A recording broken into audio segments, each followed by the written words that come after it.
Hello,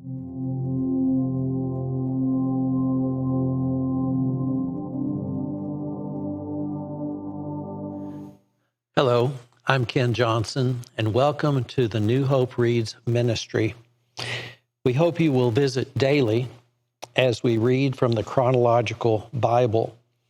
May our time spent together in God's Word be a blessing to us all as God reveals Himself and His nature, as He opens our minds, and as He prepares our hearts for our good and His service. Again, thank you for joining us.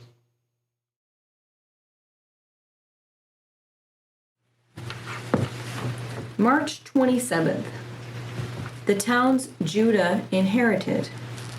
Joshua 15, 20 through 63. This was the homeland allocated to the clans of the tribe of Judah.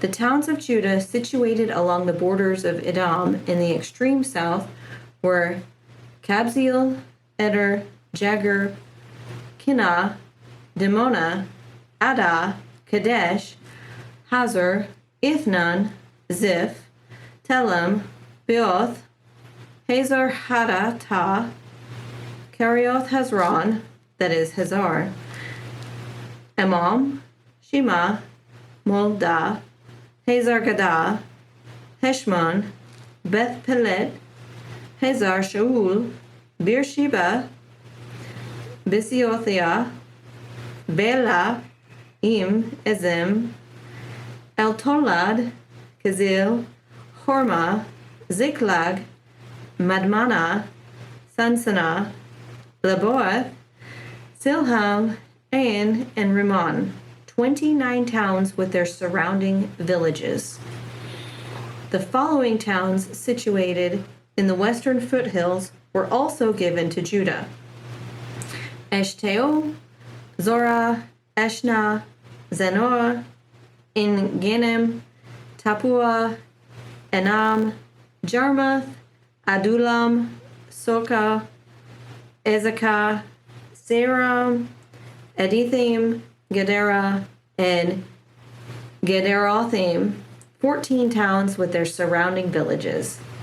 Also included were Zena, Hadashah, Migdal Gad, Delian, Mispeh, Joktheel, Lachish, Bozkath, Eglon, Kebon, Lemam, Kitlish, Gederoth, Beth-Dagon, Nema, and Makkedah, 16 towns with their surrounding villages.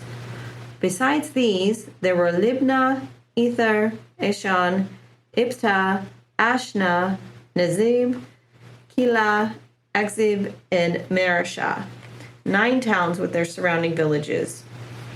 The territory of the tribe of Judah also included Ekron and its surrounding settlements and villages. From Ekron, the boundary extended west and included the towns near Ashdod with their surrounding villages. It also included Ashdod with their surrounding settlements and villages, and Gaza with its settlements and villages, as far as the brook of Egypt and along the coast of the Mediterranean Sea. Judah also received the following towns in the hill country: Shamir, Jatir, Sokol, Dinah, Kereth Sanah, that is Debir, Anab, Eshtemoh, Anim, Goshen, Holon, and Gilo, 11 towns with their surrounding villages.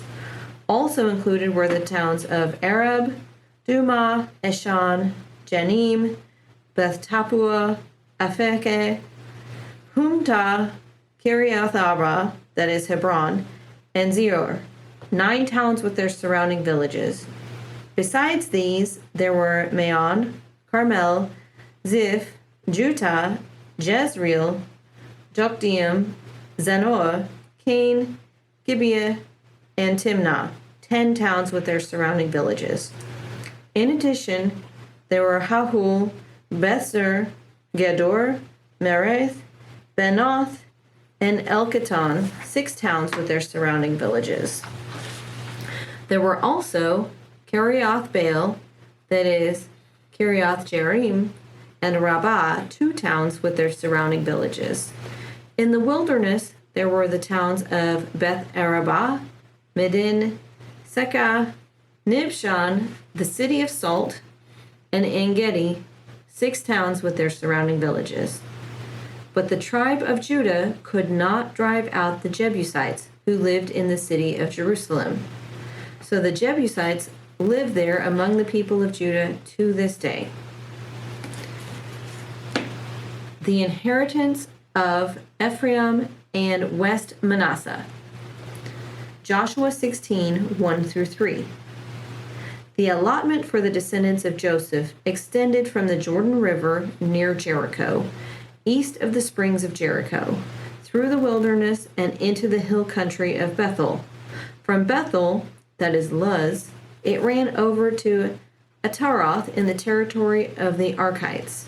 Then it descended westward to the territory of the Japhletites, as far as the lower Beth Horon, then to Gezer, and over to the Mediterranean Sea. The land given to Ephraim. Joshua 16, 4-10. This was the homeland allocated to the families of Joseph's son, Manasseh and Ephraim. The following territory was given to the clans of the tribe of Ephraim. The boundary of their homeland began at Ataroth Adar in the east. From there it ran to upper Beth Horon, then on to the Mediterranean Sea. From Mikmethath on the north, the boundary curved eastward past Tenath Shiloh to the east of Genoa. From Genoa, it turned southward to Ataroth and Neherah, touched Jericho, and ended at the Jordan River. From Tapah, the boundary extended westward, following the Kanah ravine to the Mediterranean Sea. This is the homeland allocated to the clans of the tribe of Ephraim. In addition, some towns with their surrounding villages in the territory allocated to the half-tribe of Manasseh were set aside for the tribe of Ephraim. They did not drive the Canaanites out of Gezer, however, so the people of Gezer live as slaves among the people of Ephraim to this day. The land given to West Manasseh. Joshua 17, 1-18. The next allotment of land was given to the half-tribe of Manasseh, the descendants of Joseph's older brother. Machir, the firstborn son of Manasseh, was the father of Gilead. Because his descendants were experienced soldiers, the regions of Gilead and Bashan on the east side of the Jordan had already been given to them.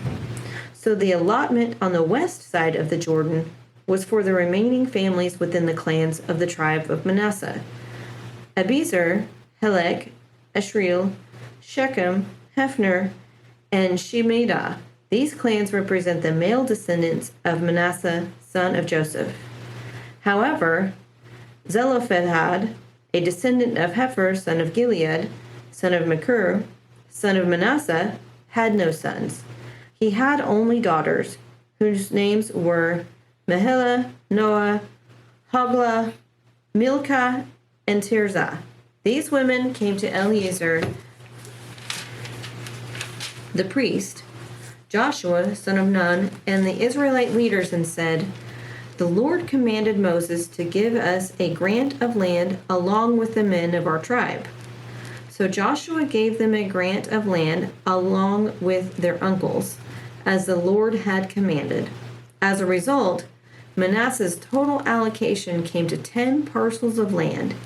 In addition to the land of Gilead and Bashan across the Jordan River, because the female descendants of Manasseh received a grant of land along with the male descendants.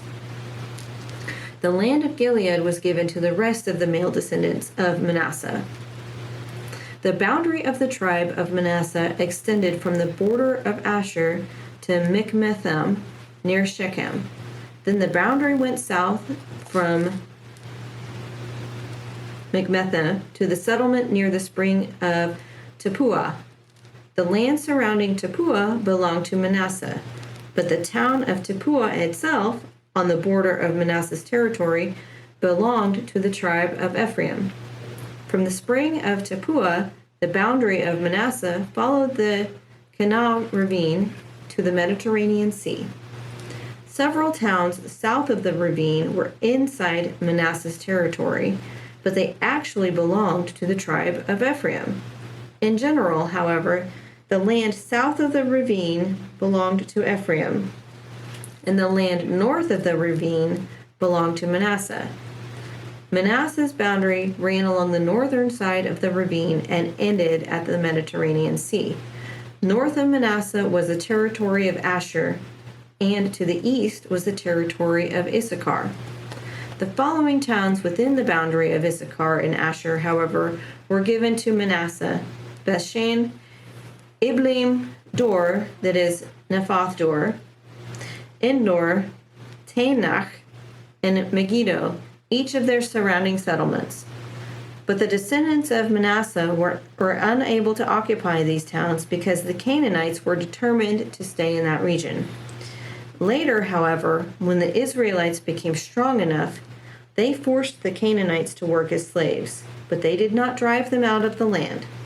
The descendants of Joseph came to Joshua and asked, "Why have you given us only one portion of land as our homeland when the Lord has blessed us with so many people?"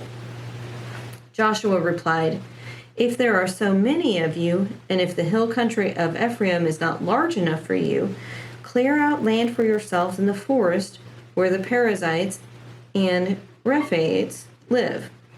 The descendants of Joseph responded, "It's true that the hill country is not large enough for us, but all the Canaanites in the lowlands have iron chariots, both those in Bethshan and its surrounding settlements, and those in the valley of Jezreel.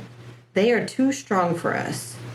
Then Joshua said to the tribes of Ephraim and Manasseh, the descendants of Joseph, "Since you are so large and strong, you will be given more than one portion. The forests of the hill country will be yours as well. Clear as much of the land as you wish, and take possession of its farthest corners, and you will drive out the Canaanites from the valleys too, even though they are strong and have iron chariots." Hi there, and welcome to New Hope Reads. I'm Mark Ruff, and we are delighted that you've joined us to share in the reading of God's Word. It's very important that we share this together and be in God's Word daily. And by the way, we'd like to invite you to join us here at New Hope Church of Christ anytime you get a chance.